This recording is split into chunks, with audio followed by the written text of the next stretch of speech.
everybody. Assalamu alaikum. Hope you're doing good. This is going to be a long talk. That's probably one of the longest talk I ever gave in English. My first language is French.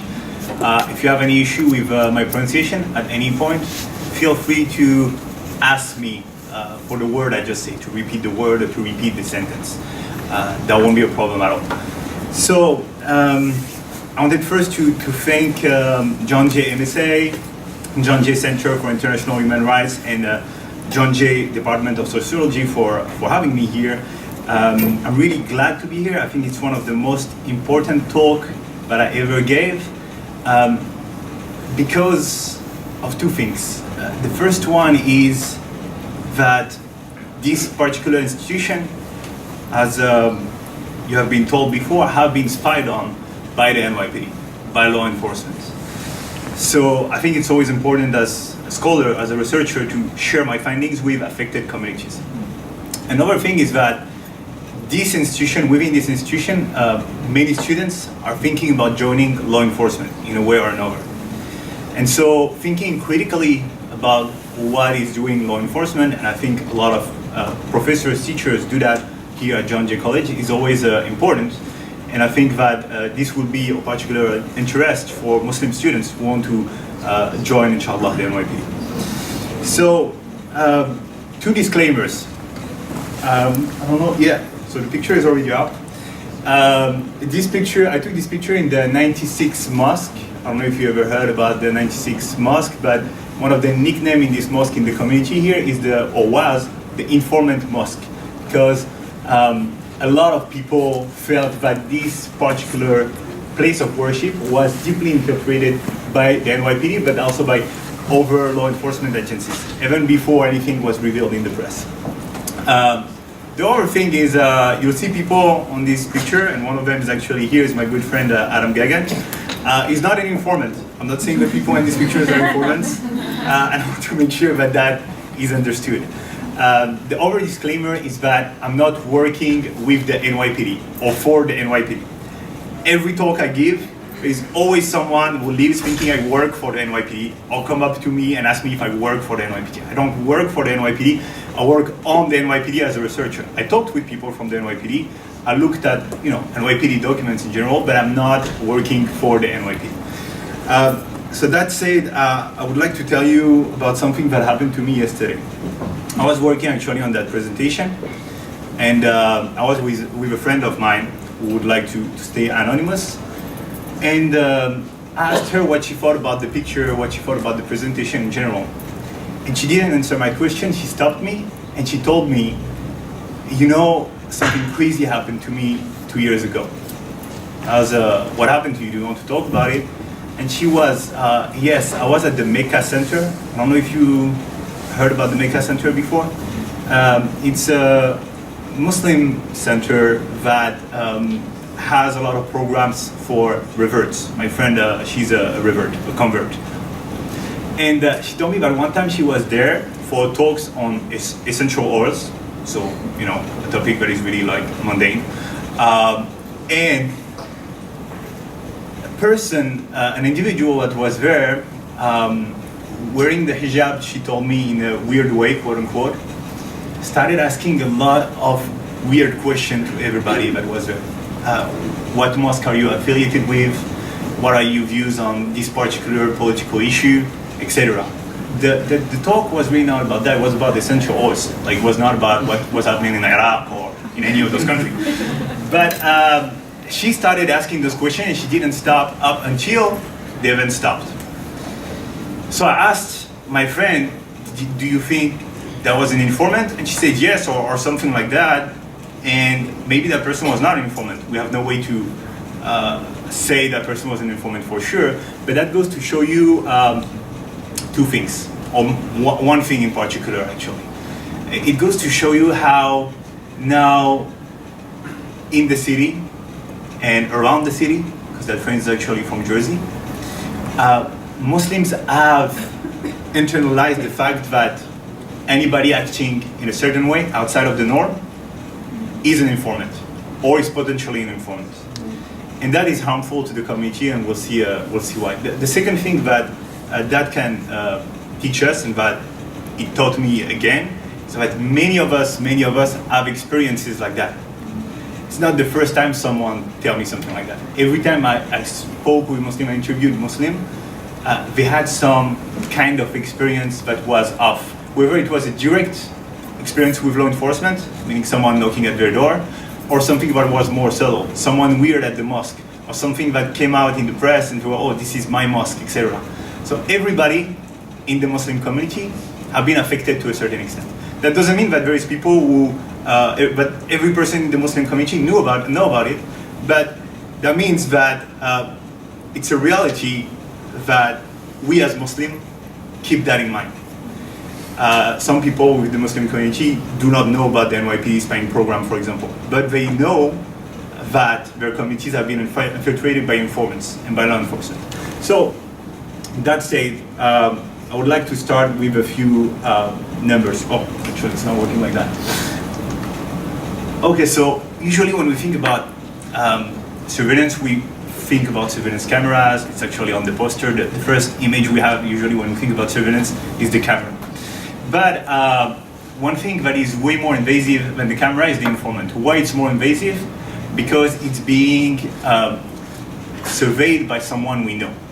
We're not betrayed by the camera. We don't feel betrayed by the camera. We don't feel that the camera can follow us everywhere.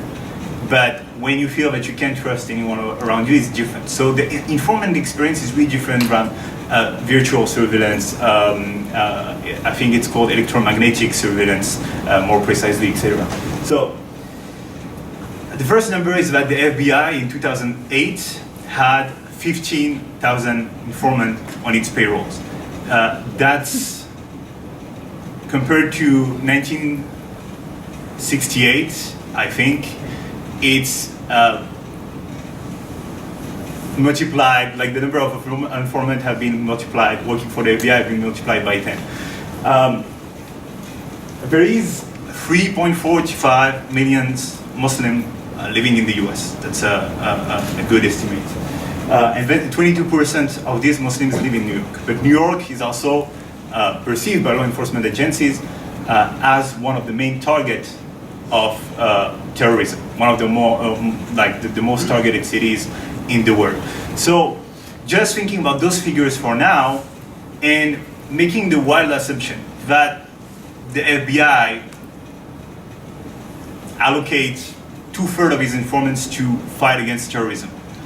And Trevor Aronson, who specialized on the study of FBI informants, thinks that it's more.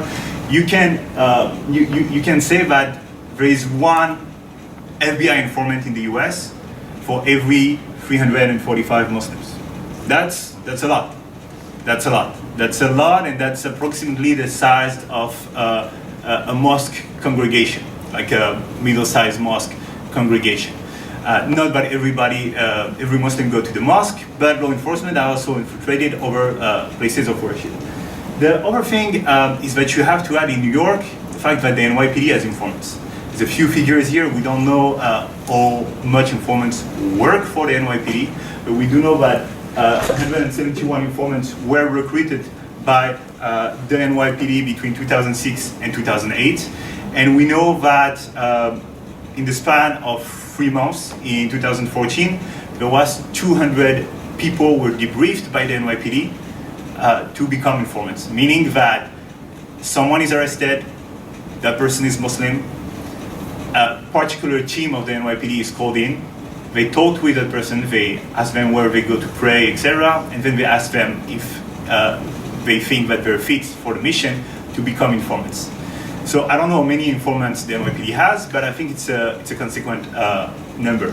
And you don't have to forget that there is also additional undercover officers working for the NYPD. And that you have also what are called hip pockets. Have you ever heard that word before? Hip pockets are informants that are not on the payroll of a particular law enforcement agency. Sometimes they will be paid or they will get rewards for a particular task, but most of the time they actually do their job for free. But just people who want to help. They think that law enforcement is doing a good job, which is, the assumption we should have. And they help the FBI, the NYPD, by giving them information. The thing is that Raymond Kelly in 2008, I think, said that he wanted an informant in every mosque in a radius of 200 miles around New York. So this is 200 miles around New York.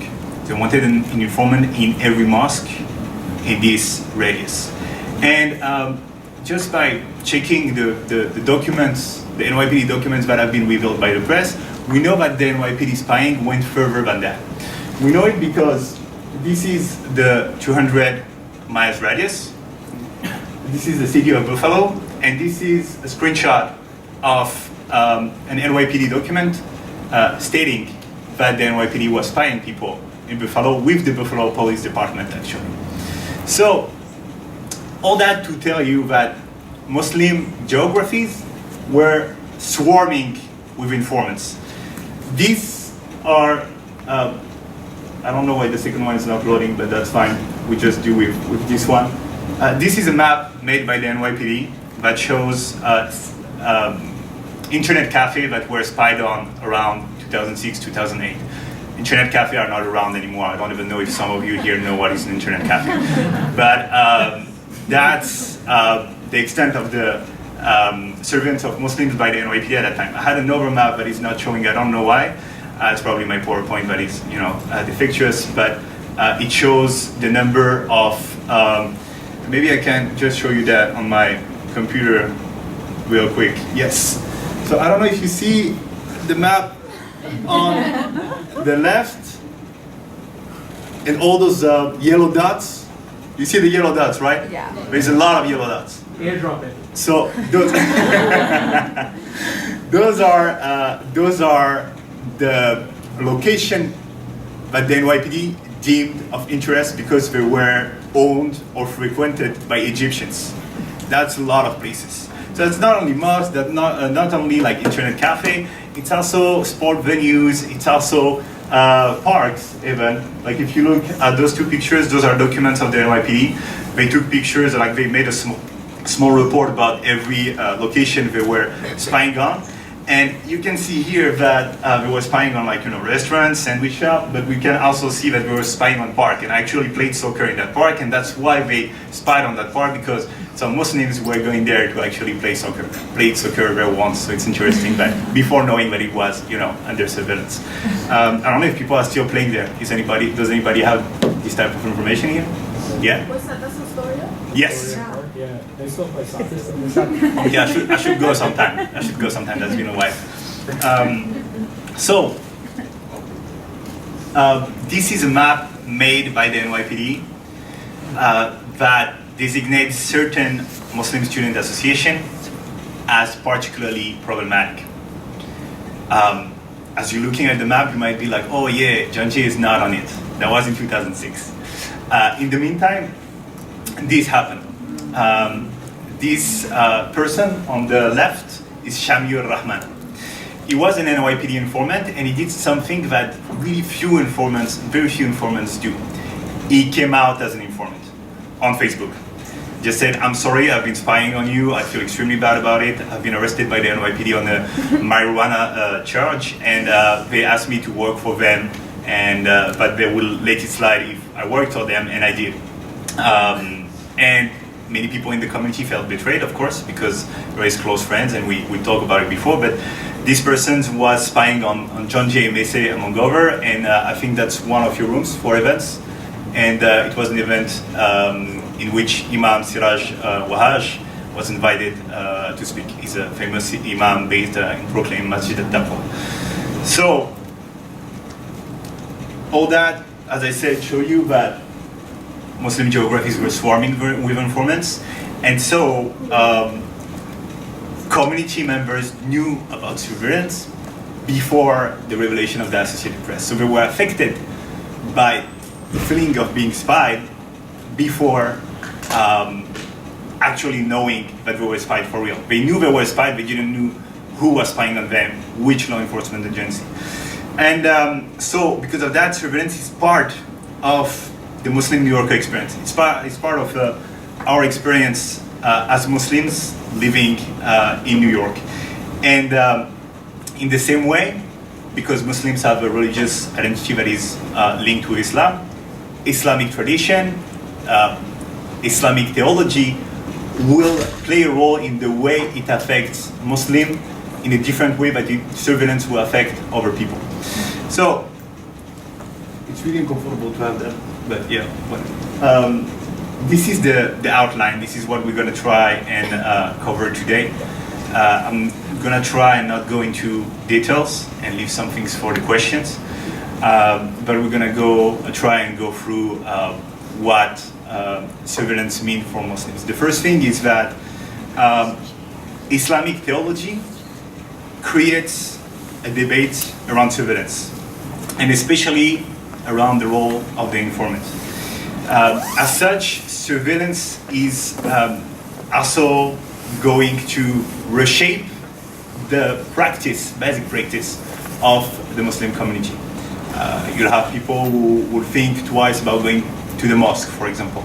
And third, some people will say that informants are sinners because of the things that they are doing. And that is also interesting.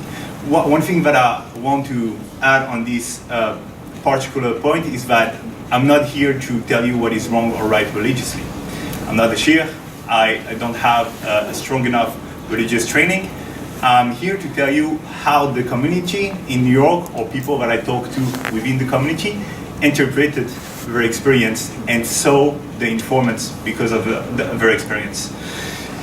My method was pluridisciplinary, multidisciplinary, interdisciplinary, whatever word you want to use, very different, but you know.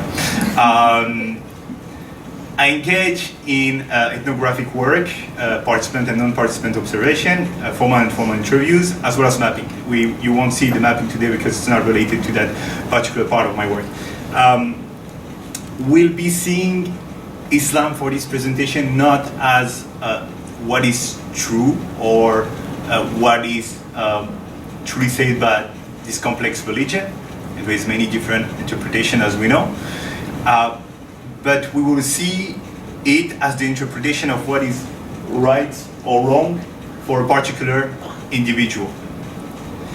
And as I said, it's not my goal to define what it is, what Islam is, and what Islam is saying about privacy and surveillance. But I will have to explain why people are labeling informants as sinners, and to do so, I will have to explain why surveillance is sometimes perceived as a sin within the Muslim community. So let's start. Privacy is something that is extremely important in Islam, and it's probably the human right that is the most affected by surveillance practices. If you look at that verse from the Quran, believers do not enter over people's houses until you have asked permission to do so and greeted those inside, but it's best for you. Perhaps you will bear this in mind if you find no one in. Do not enter unless you have been given permission to do so. If you are told, go away, then do so, but it's more proper for you. That means that you can't enter anybody's house without telling them that you're doing so beforehand.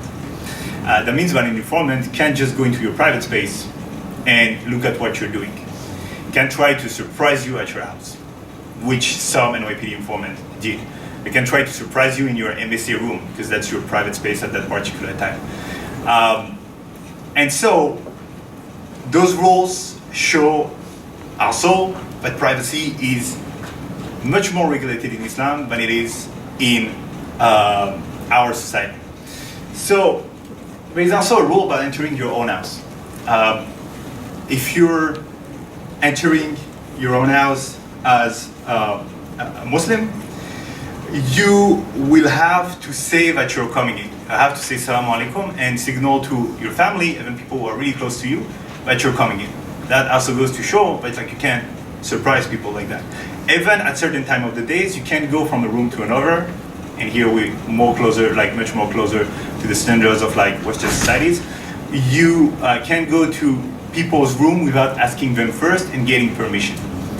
So privacy is something that is central in Islam, and it's something that is attacked by surveillance practices. Now, what is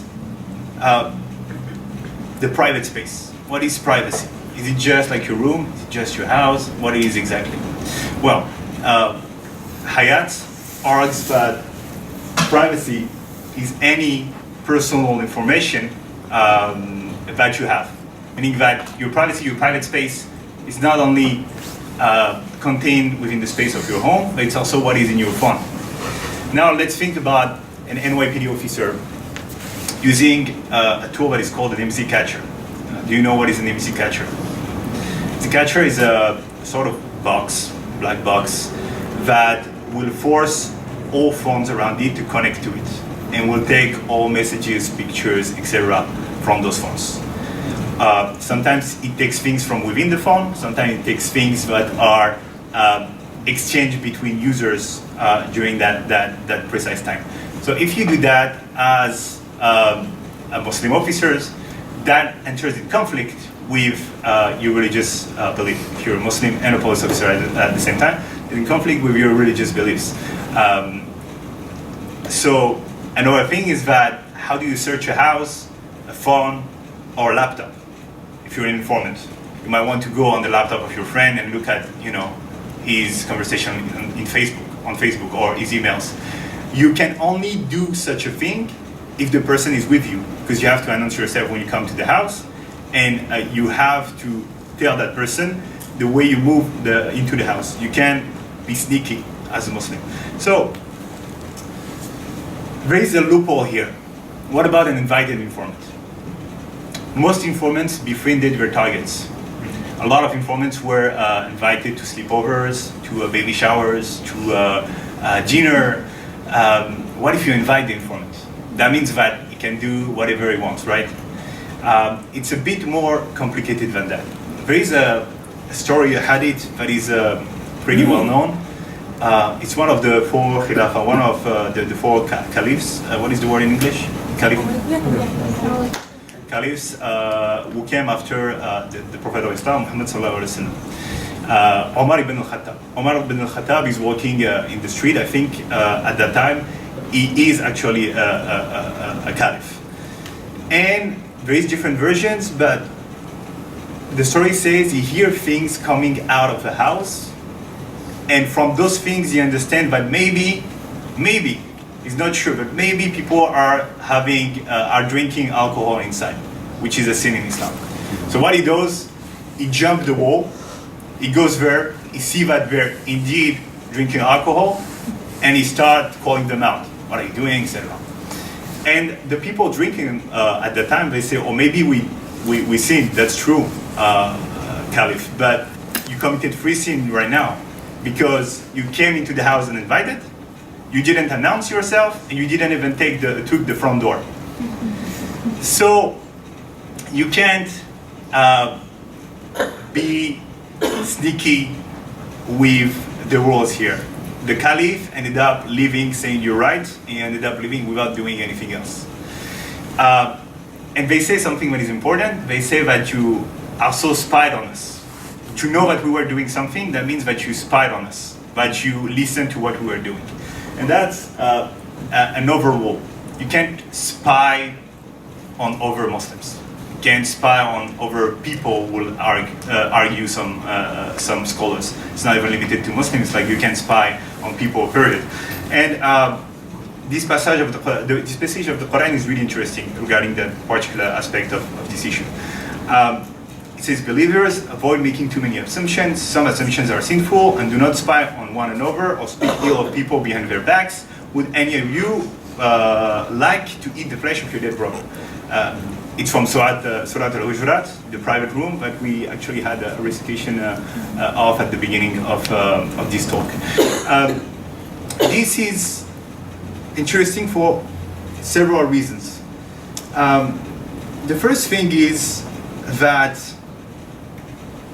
Azani, the word that is translated here as assumption, can also be translated as suspicion. So suspicion some suspicions are sinful. So some suspicions are an actual sin. And the order of this surah is actually, of this verse is actually also interesting, because it says first that some of those suspicions, those assumptions are sinful, but then it says that suspicion lead to what? Spying.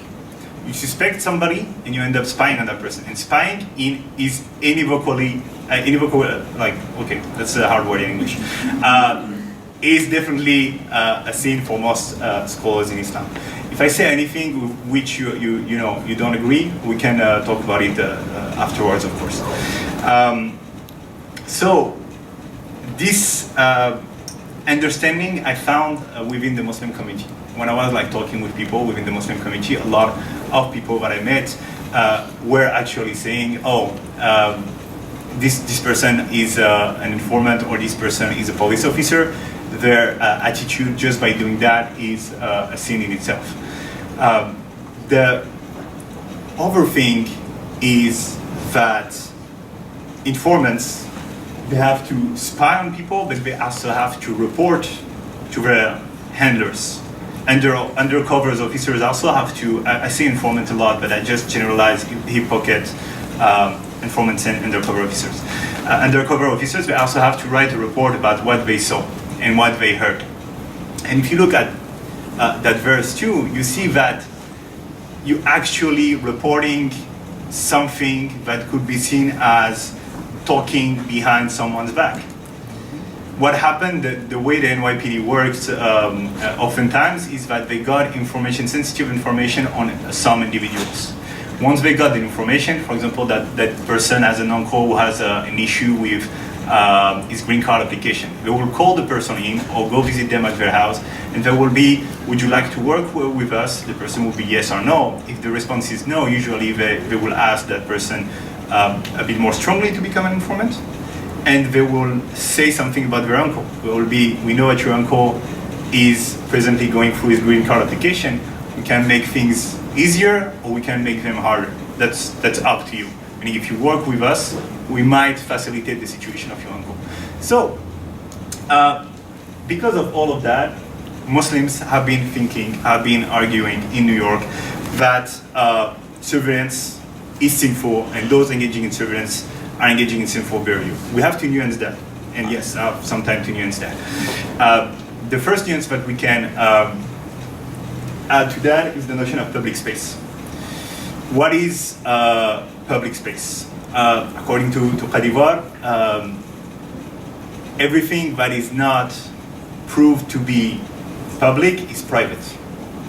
But then, still, we have to know what are the limits of the public space. Is the mosque a public space in its entirety? Is a conversation that you have with a friend in the mosque or at a park private, or is it public because it's in a public space? Does the inside of your car is a private space, or is it a public space? So this is a conversation that I think scholars that are way more competent than me regarding Islamic theology have to go through and have been thinking about already extensively. But there is no clear all-fitting answer. Second exception is harm. If you know that something is happening within a private space that is causing harm to other people, then you have the authority to go and spy on them. But it's important to precise what is the threshold of investigation here. The NYPD works with a threshold that is reasonable suspicion.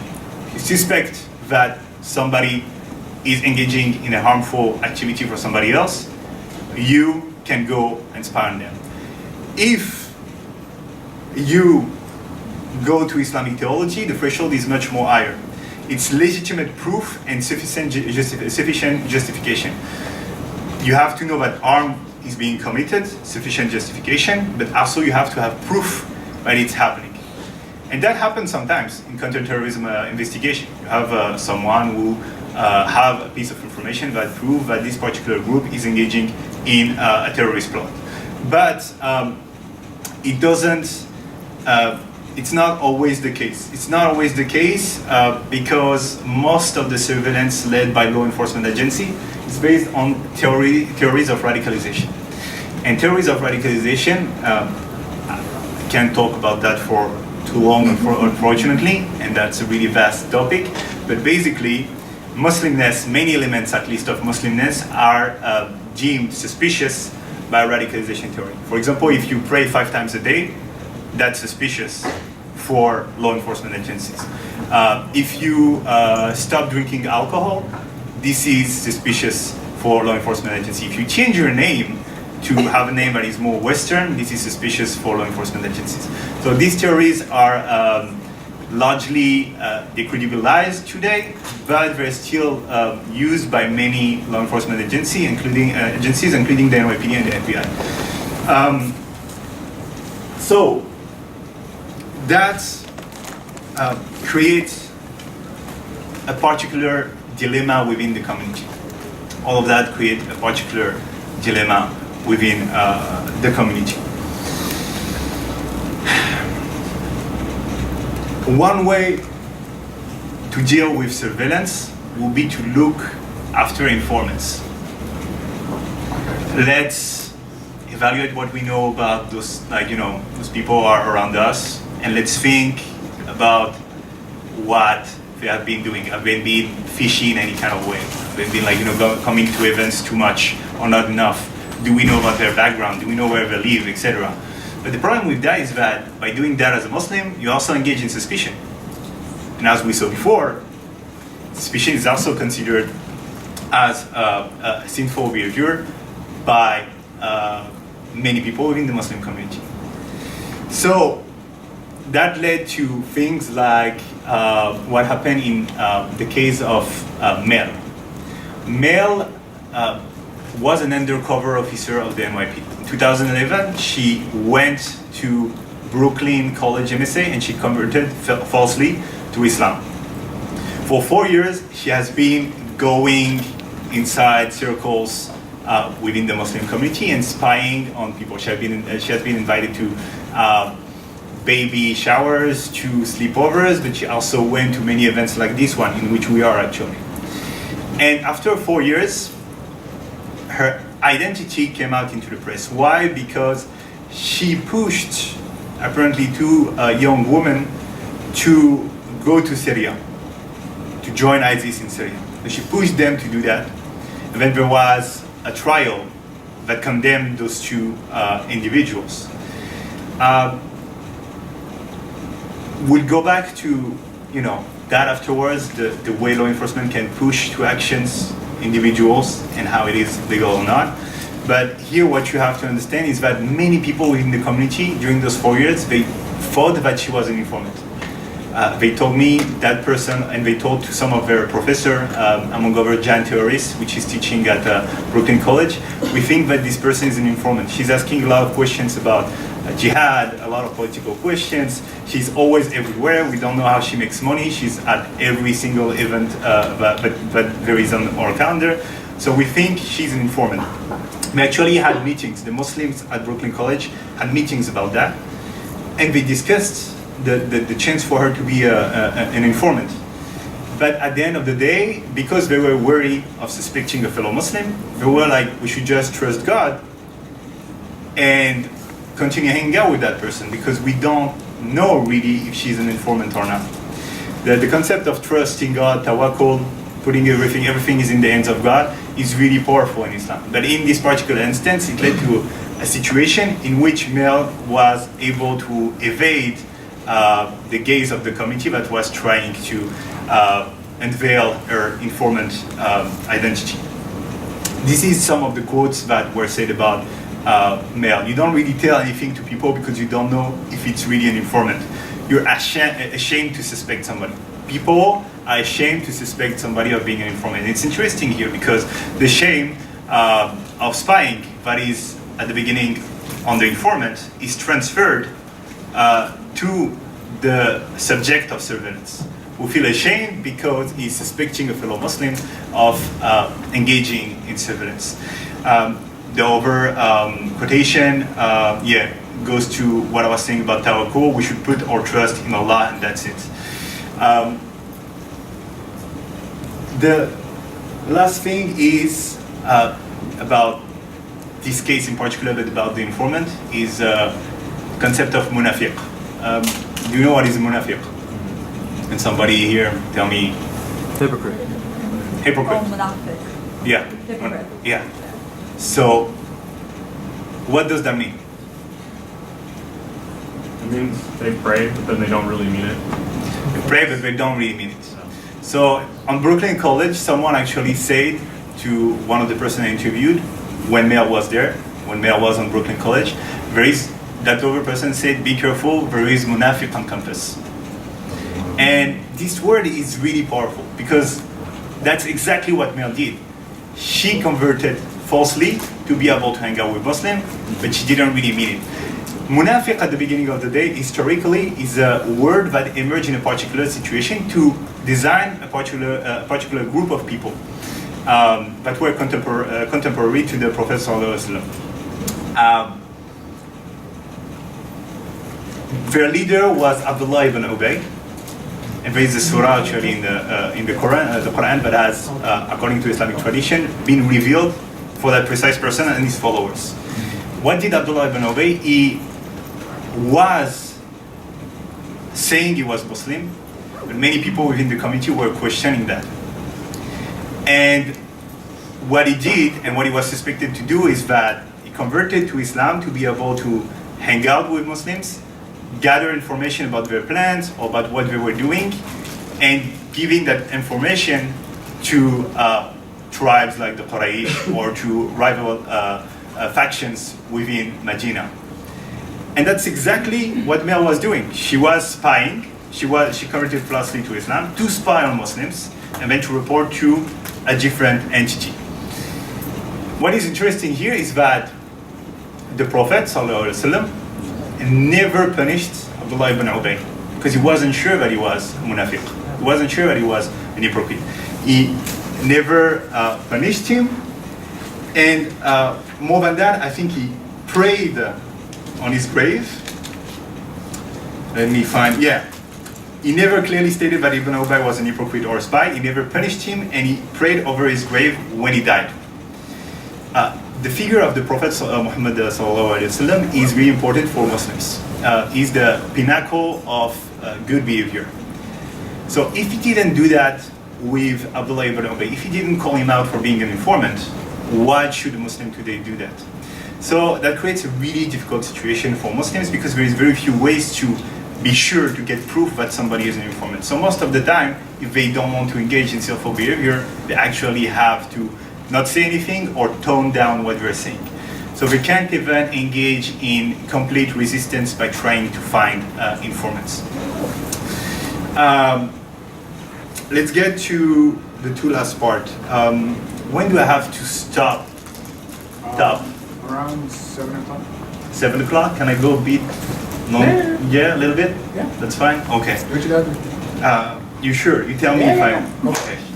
Thank you so much. So there is two important concepts to understand. We're moving to the second part. There is two important concepts to understand what happened within the Muslim communities.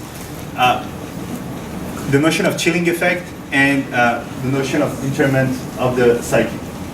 So chilling effects is something that happens when individuals make a conscious decision to self-censor in order to avoid some perceived or explicit consequence. Here we're talking about surveillance. You can censor yourself. For example, we're going to see that you can stop going to the mosque because you don't want to attract NYPD attention or law enforcement attention. Internment of the psyche is a bit different, and it goes hand in hand, in my opinion, with chilling effects. It's a process by which individuals feeling under constant surveillance self-regulate and abandon signs of belonging. This is more linked to the way people, because they think they could be spied by the NYPD because they look a certain way, will stop wearing hijab, will shave their beard, etc. Even myself, when I go through TSA, I don't try to go there with my keffiyeh. I don't try to go there with my beard longer than that. I have to be careful when I go through that. And that's internament of the psyche. You censor a part of yourself to avoid the gaze of power. So the first thing that happened within the Muslim community is related to frequenting the mosque. This is a quote from Imam Siraj Wahaj, but it's something that he said during the trial, a trial that he was part of against the NYPD about the spying on Muslims. He said many of our community, especially the immigrants, are so concerned and so nervous about this intrusion from the police that some of them have left the masjid and stopped practicing. That actually happened heavily in 2011, 2012, 2013, when the revelations were going down. It's less the case now. People have forgotten, and so people are less worried about surveillance. Also, the City Hall and the NYPD have announced that they reformed their policies, so people got a bit more relaxed regarding those particular issues. Some mosques, though, decided to engage in particular actions to make sure that nobody was spying on them. I went to a mosque in Queens to interview the board, and they told me that within the mosque they installed 28 cameras to, of course, look after anybody who would be stealing something, but also to look at anybody who would be acting suspicious in the mosque, like maybe putting microphones or things like that. In the view of this mosque, they were engaging in surveillance to avoid surveillance. And that, of course, also talks to what we said before about our right to spy or not as Muslims. This is what the person at the mosque told me. We are welcoming, but we are also careful. We have 28 cameras in the mosque, and it could help us to spot someone suspicious. When someone is new, we may ask them where they usually pray and stuff like that. So they also engage, they also ask questions, like informants will ask questions to people. This is the door of the Mosque of the Islamic Brotherhood in Harlem, and I don't know if you can read what is written there, but it says, "Attention law enforcement, this is a house of worship and registered sensitive location. Please ID yourself and observe the proper protocols. Thank you." So in this particular mosque, the imam took the risk of making his congregation a bit more worried of what was going on, but he did that so he can also say to those possible informants or those possible law enforcement officers to come and identify with themselves, to not be able to spy without being seen, to see without being seen. It asked the questions more largely about a Muslim police officer going to pray. This is outside of mosque. I went to pray Jumu'ah there, and after Jumu'ah, one police officer was tying his shoes in the front. And I was thinking, do people think that a regular police officer is spying on them? Because this was, if I'm remembering correctly, a traffic police officers. Usually they should not be engaged in spying activities, but we don't know exactly what the NYPD is doing. So what people think when an actual NYPD officers with his uniforms come into the mosque? Is it safer than thinking that there is informants, or does that make you feel a certain way too? I'm still working on that particular aspect of this question. There is, oh sorry, that's what I was talking about. Yeah, maybe it's more clear now. So there is other aspect of the Muslim faith that have been self-censored to not attract law enforcement agencies, not attract the attention of law enforcement agencies. The first one is looking Muslim, and we talked about internment of the psyche. That's what happened. People will shave their beard, take off their hijab, to not be considered as too Muslim and to not be put under surveillance. The worst story I have about that is that of an individual who stopped praying as much as he was to make his zabiba recess. He had this, the zabiba is the thing that you have on your forehead when you pray a lot. Obviously I don't pray enough. And he told me that he stopped praying as much as he was to make it recess. And when he shaved his beard too. Now he stopped that, but when the information came out from the AP, it was so violent for him that that's what he felt he had to do. But also the question of sadaqah, charity. and it's larger than New York City. A lot of Muslims, and the friend I was talking with yesterday, actually, we had a conversation. We kept on talking together, and she told me that like she don't give to Muslim charities anymore because she heard about the case of the Holy Land Five. People who were condemned actually for being part of the church within a trial that has been usually questioned. We can talk about that during the Q&A if you want. And then there is another important aspect, is seeking knowledge. So within the Muslim tradition, seeking knowledge is something that is quite important, and a lot of people and scholars refer to the fact that the first word of the revelation was qara, read, to emphasize that. Pursuing knowledge is really important, and a way to pursue knowledge, an entry point to knowledge, is looking for information online. Researchers have shown that when people feel that they're under surveillance, they don't go and look at things that they want to look at online anymore because they think about surveillance, online surveillance. The other thing is the khutbah. Related to knowledge is the khutbah. Khutbah is a place to gain knowledge, right? It's also a place to actually get a reminder of what you should know. Thing about khutbah is that nobody now in a khutbah in the US, or very few people in a khutbah in the US, will be talking, for example, of a topic such as jihad. It's important to talk about jihad. There is many things that are subtle within jihad. There is violent jihad, jihad and nafs, which is jihad against yourself, etc. But nobody wants to talk about that because they don't know how they're going to be quoted by an informant and what is going to be reported to the NYPD. Recently, I talked with a student at Brooklyn College. He was within an MSA circle, and the topic of the halaqah for the week was jihad. Nobody talked. Told me usually during the halaqah people fight. In that precise topic, nobody talked. Nobody wanted to say anything, and he insisted for people to talk. And when he did that, finally one person said, "It's a fight against ourselves." So the other part is completely forgotten, even if it's here, and we have to talk about it, right? So that leads me to the last part of my presentation. And if you have questions, we can develop on the other parts, which is that particular verse of the Quran that idea at least come back again and again in the Quran. Command what is right, forbid what is wrong. An informant, by creating a situation in which people are gonna change their behavior, be less Muslim, is he really commanding what is right and forbidding what is wrong? Or is he actually commanding what is wrong and hindering what is right? If, as an informant, my position in a community makes people stop praying, I'm hindering what is right in Muslim representations of what is right. If I'm an informant and because of me, someone stop wearing a beard and that person thinks that it's a religious obligation, that will also be hindering what is right. And it doesn't stop here. I can develop on that later on, but I have to finish. It's more of time. It also goes to commanding what is wrong.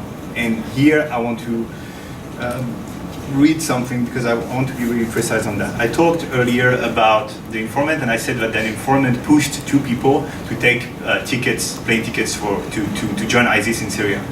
They didn't go. They were arrested at the border by law enforcement. That strategy is called the sting operation, and sting operation often become entrapment. I'm going to explain what it is now. I'm going to read because I want to be precise on that. An informant job is not always solely based on surveillance work. Rather, an informant's order can include efforts to incite criminal activity. This is referred as a sting operation. The method can be broken down in four phases. The first phase is identify through surveillance an individual that is deemed suspicious. People who think that it's actually entrapment will say that, like, most of the time it's not necessarily someone who is suspicious, but it's someone who is fragile or deemed influenceable, who is sometimes they use the word naive. I don't like this word, but sometimes they use the word naive. So they go to particular people who are willing to listen to what a family figure, for example, has to tell them, aka engaging in political violence. The second phase is befriending that person, becoming friend with that person. So the informant is not like right away saying to the person, oh, let's go bomb this place or this place. Become a friend or a mentor or something like that. And then they start talking about things slowly. Oh, what do you think about jihad? Don't you think it's revolting what's happening in Iraq, etc., etc. And then the third phase is labeled by the NYPD create and capture. The informant has to have to start recording what is happening for the trial. Because in trial you have to prove that it's not entrapment, that the person actually had extreme ideas, radical ideas. We could talk about the fact that no entrapment case was dismissed in court since 9/11 during the Q&A, but here I'm trying to finish, as I said. And the fourth step of that process is pushing the individual to engage into a criminal activity. And regarding that, I would like to illustrate that particular process with a story, the story of Barry Bujold. Barry Bujold was a black American convert to Islam. He's arrested by law enforcement agencies for outstanding parking ticket at a point. He's put in a cell, and they put an informant with him in that precise cell. The informant befriend him, he start being his friend, buying him stuff, etc., and then he start talking about jihad, etc. And he says Barry Bujold is in a difficult financial situation. He tells him, look, I know those people, they need weapons delivered to Algeria. Al-Qaeda, they need weapons delivered to Algeria. Help us and we'll take care of your wife. And then when you come back, you're good. So they gave him fake weapon, and at the moment he was going to board onto a boat, he was arrested by law enforcement agencies, and today he's serving a sentence of 20 years in prison. That's what is entrapment. And as a Muslim informant, if you engage in entrapment, what are you doing? You're actually commanding what is wrong, because you're pushing that particular person to go and get closer to political violence, get closer to engaging in a terror act. Of course, it's a fake terror act, but it's still wrong to kill innocent people. The other thing about the case of Barry Bujold that is sadly interesting is that as a convert, he was trying to learn about jihad. What is jihad? And he was asking people into the communities. Nobody wanted to answer him because they thought he was an informant. So he went online to look for it, and he stumbled into a video of Al-Awlaki, who was an Al-Qaeda operative. And he was talking in one of his videos about jihad. Because he watched the video, and because then subsequently he made Awlaki, because he wanted more information, he emailed Awlaki. That put him on law enforcement radar. And that's why they actually put him in a cell with an informant. So here the informant role undermined his capacity to seek knowledge and to learn about jihad. So hindered what is right, and then ended up commanding him to do what is wrong. And that's what is happening in the Muslim community, and that's why that many people within the Muslim community are worried. And that's why they think that informants, police officers who engage in such behavior are committing sin. So, yeah, there was a lot more to do, but we can talk about that. I want to leave you on the discussion. Do we have to ostracize the informant? The informant is still part of the community. What can we do to help them? A lot of them are coerced to do what they're doing because they have personal things engaged in it, personal stakes in it. Maybe someone's going to be deported in their family or themselves. The other thing is I think we have to engage a bit with concepts such as nia and constraint to understand and maybe nuance the sinful aspect of surveillance and what the informant are doing. And then there is another thing that we could talk about during the discussion is the experience of the Muslim police officer, because Muslim police officer now is seen as maybe someone who betrayed the community. So how is he seen within the community, but also how is he seen within the police department, who hold the belief that every Muslim, if he's praying, is actually suspect.